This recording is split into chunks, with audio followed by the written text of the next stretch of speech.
Greetings YouTube. Tonight I will be bringing you a review for a horror movie called The Windmill Massacre. I bought it this evening, I watched it this evening, and in this video I will give you my verdict, what I thought of the film, what I thought was good about the film, what I thought was wrong about the film, and so yeah, let's get cracking. So, The Windmill Massacre is,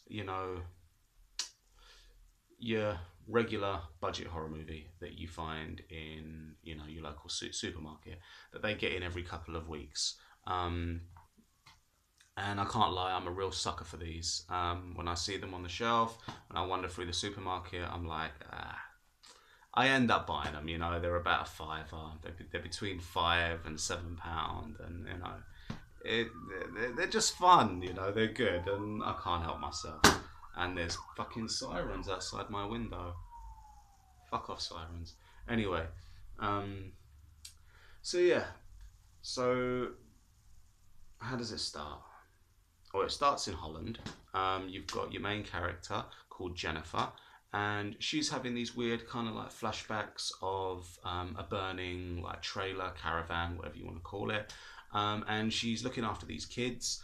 And while she's looking after these kids in Holland, the father of the children, he basically, he comes to the doorway of the living room and he informs her that he wants to have a speak with her.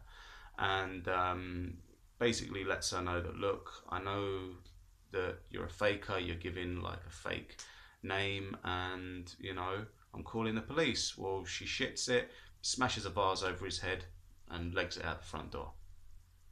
And so you get a rough idea that this girl's on the run. She is troubled about something that you never quite get the full picture of at the beginning, which is good because that's how it should be. And so all you know is a burning trailer is troubling her greatly. So she ends up on this kind of coach with these other ragtag group of people. And what the film does early on is it introduces you to each character. And what I liked about it is it's very short, it's very to the point.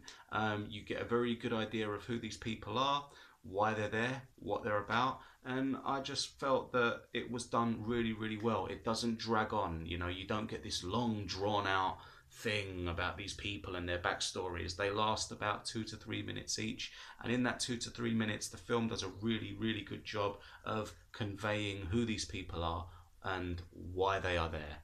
And it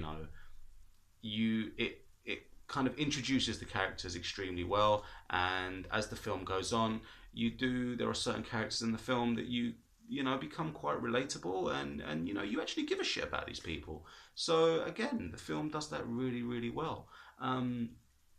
There's a French girl who's a photographer slash model.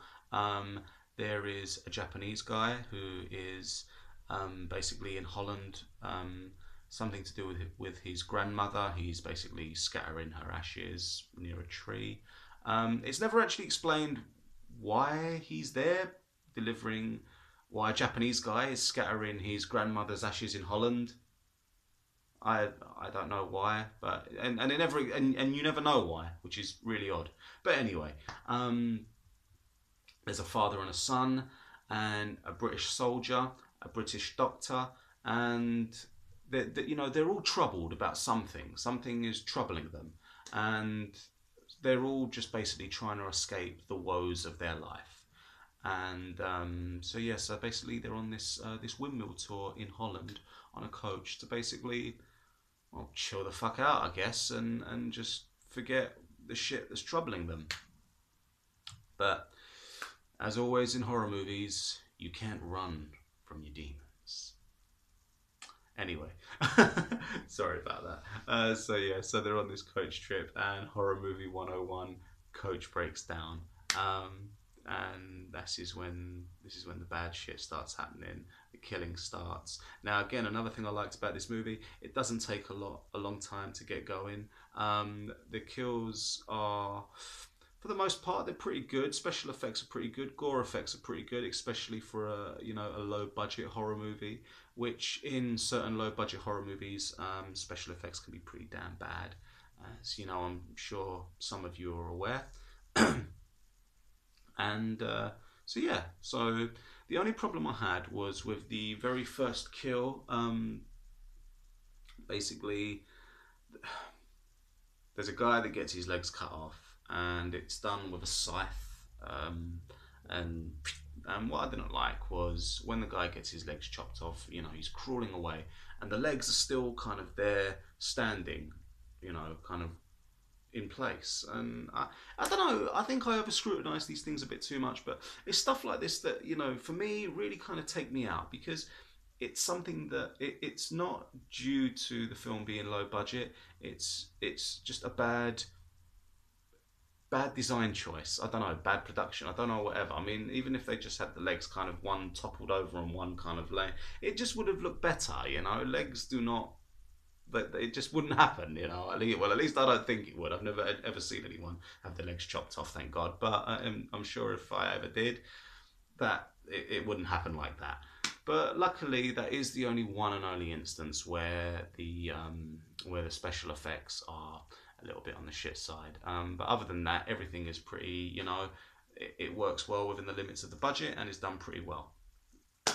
And also, the main character, or not the main character, sorry, the main villain, shall we say? He's you know, he's pretty cool. He's I don't know if you can kind of see him there. You can see the back of him. He wears like a big trench coat. He kind of reminds me of that bald dude from Resident Evil 4. You know, the one with the big beard. I don't know what his name is, but that big hench dude from Resident Evil 4 who basically that you fight in the barn. So imagine the dude from Resident Evil 4, the big dude in the trench coat with a really fucking burnt up face. So kind of him meets Freddy Krueger. This guy. Anyway, so yeah, so that's pretty much what I thought. And you know, special effects are pretty damn good on the main villain. He doesn't look like just some dude in a mask. You know, it's pretty deep. He looks quite horrifying, and he, you know, yeah, he's a pretty cool character. I mean, you know, I would display his figure on my shelf.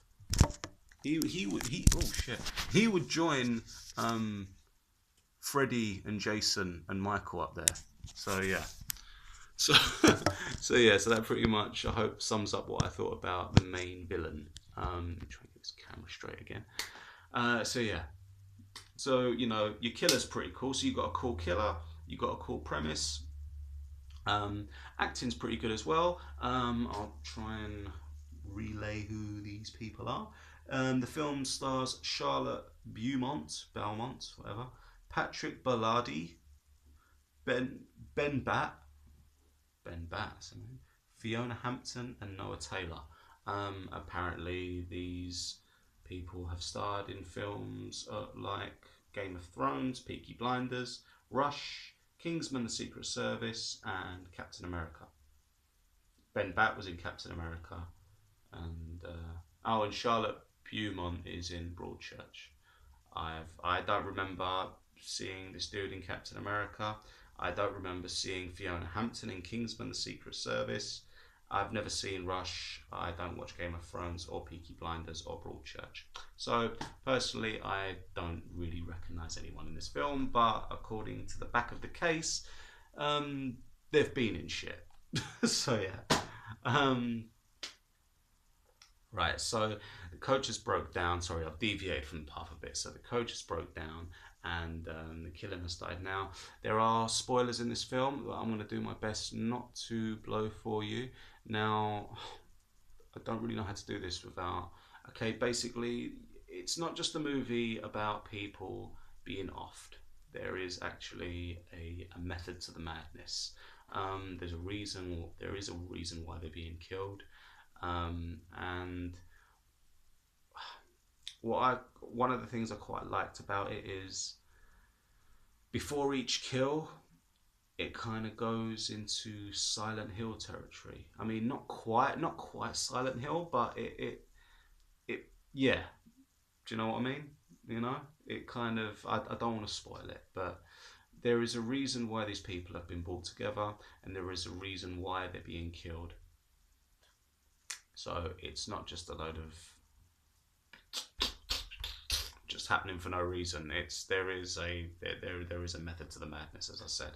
So and the story unravels really well as the movie goes on, and and you want to know, well, why is he here? Why is she there? And why you become interested, and you want to know what these people are being punished for. And I ain't saying no more than that. Um, so ultimately, it is just it's a Grim Reaper movie, I suppose is the best way to put it. The Miller, as it says on the front of the case, I didn't make that up. The Miller is essentially the Grim Reaper. So the coach crashes, and they basically find themselves holed up in this cottage cabin thing, and one by one they're getting killed. But there is a twist in the film. I did actually see the first twist coming. However, I didn't see the second twist coming, which, I thought was pretty cool. And they basically learn, they find these newspaper clippings or scrolls, I don't know what they are, and they read about an urban legend about a miller who sold his soul to the devil, and so that his windmill could keep turning and he could keep harvesting, you know, flour and I don't know whatever the fuck windmills make, right? So he could basically keep his business afloat. He basically made a deal with the devil, and so even if there was no wind, the windmill would still keep turning because he made a deal with the devil, and the devil turned that shit for him. Basically, he was doing things that were very bad. People found human remains in his produce, and so, pitchforks and all that, they burnt his windmill down with him inside. Yeah.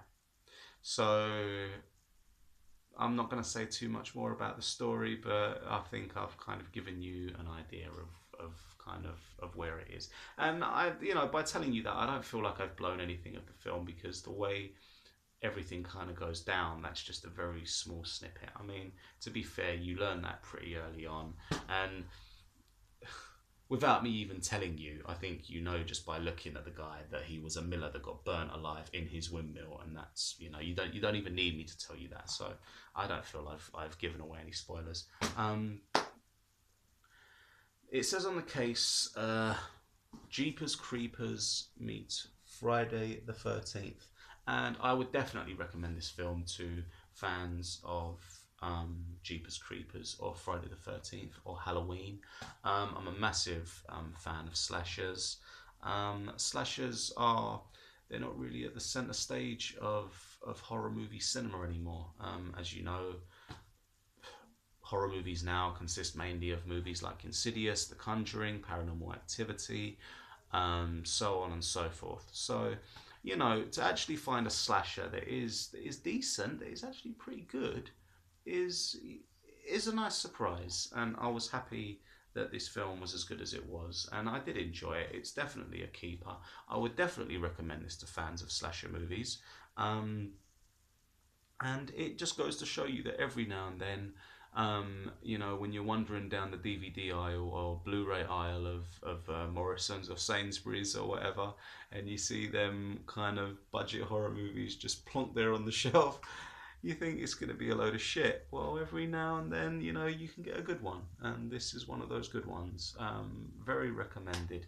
I don't really like giving scores out of 10 to games or films, but I like to just give a general idea of what I thought of the movie or the game. So I hope this video has done that well, and has made you want to go out and buy it, or I was going to say download it, but don't do that. Do not do that. Support. I mean, look, I didn't download it. I fucking bought it, so don't download it. Okay, we need to support shit, because at the end of the day, if everyone just downloads everything, what's the point in them making fucking films, and we've got nothing to watch? So yeah. So for fans of slashers, definitely. And you know, in the run up to Halloween, we're in October, so I'm probably am going to try and do more kind of horror movie reviews. Um, that I bought a film called Abattoir, which again wasn't as good as this, but it was okay. If you are interested in buying the Windmill Massacre, you can find it in any supermarket like Morrison, Sainsbury's, Asda, Tesco. You should definitely find it at the moment in your local supermarket in the movie aisle. So check it out, guys. Anyway, until next time, thank you and good night.